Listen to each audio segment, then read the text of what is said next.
student from Finland living with us. Hi, I'm Jose.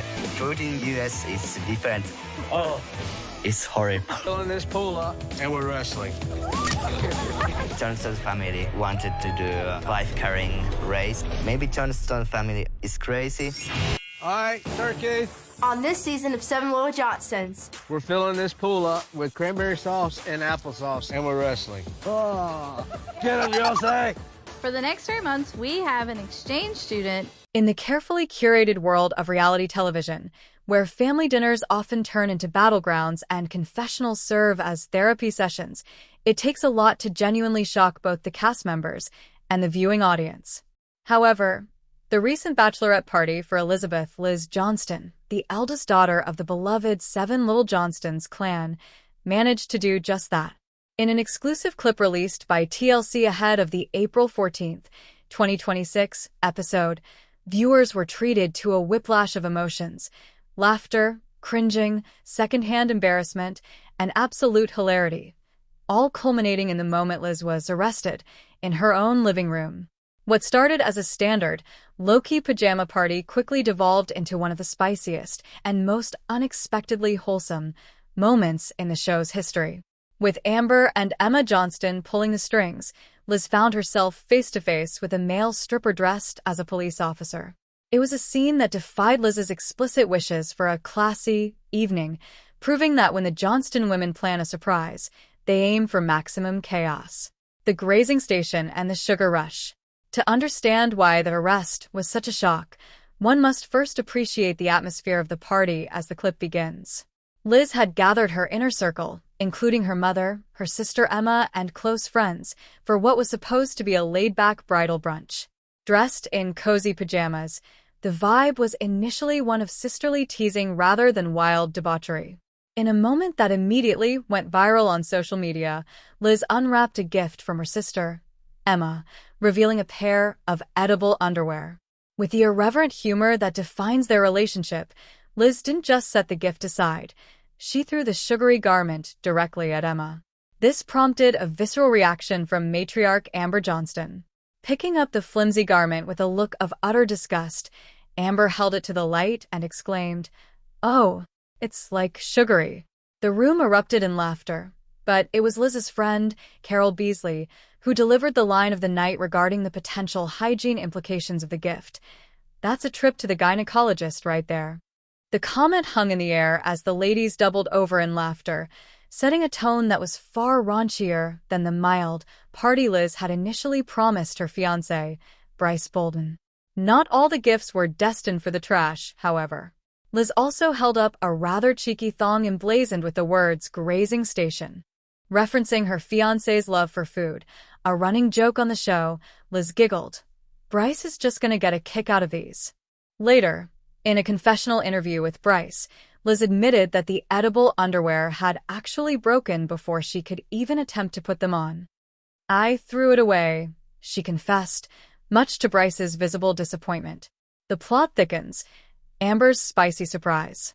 Just as the audience and Liz settled into the rhythm of gag gifts and girl talk, the energy shifted. The ladies had seemingly settled into a comfortable rhythm of gossiping and giggling. But the cameras captured a sly, conspiratorial look from Amber. Speaking directly to the producers and, by extension, the audience, Amber dropped a hint of the chaos to come.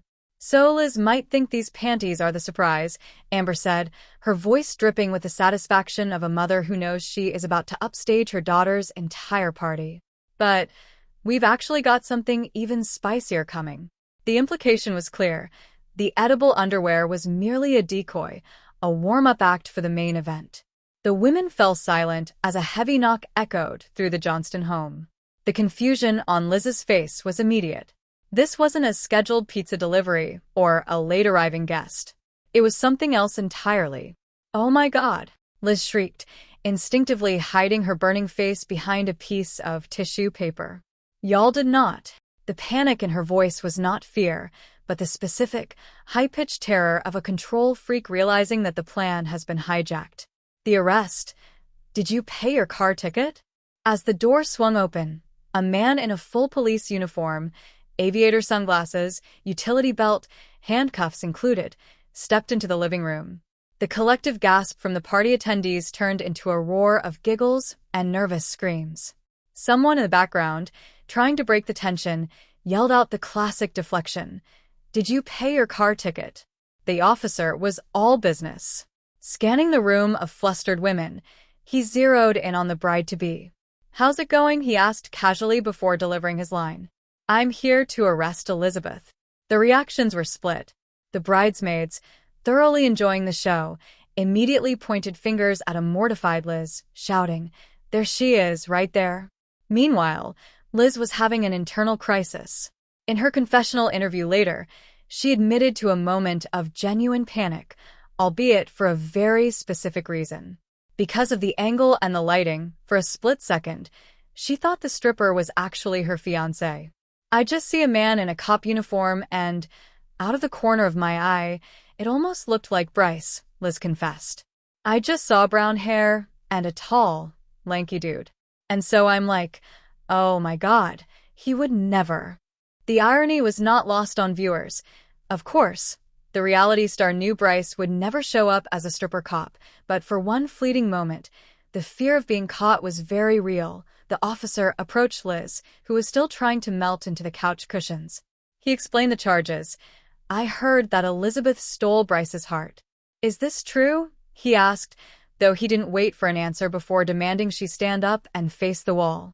This was the moment of truth. Liz, who had spent the weeks leading up to the wedding fretting over floral arrangements and seating charts, was now being told to put her hands behind her back. The officer produced the fuzzy pink handcuffs. However, in a moment of slapstick physical comedy that felt perfectly Johnston, the cuffs wouldn't click. "He was attempting to handcuff Liz," Amber narrated dryly, watching her daughter squirm as the prop master fumbled with the lock. "The cuffs don't seem like they're fitting," Liz muttered, half embarrassed and half relieved. Just when it seemed like the bit was going to fizzle out due to technical difficulties, the officer gave up on the cuffs. Instead, he ripped off his cap, tossed it to Liz to put on, and began to dance. The music hit, and the living room transformed from a police precinct to a nightclub.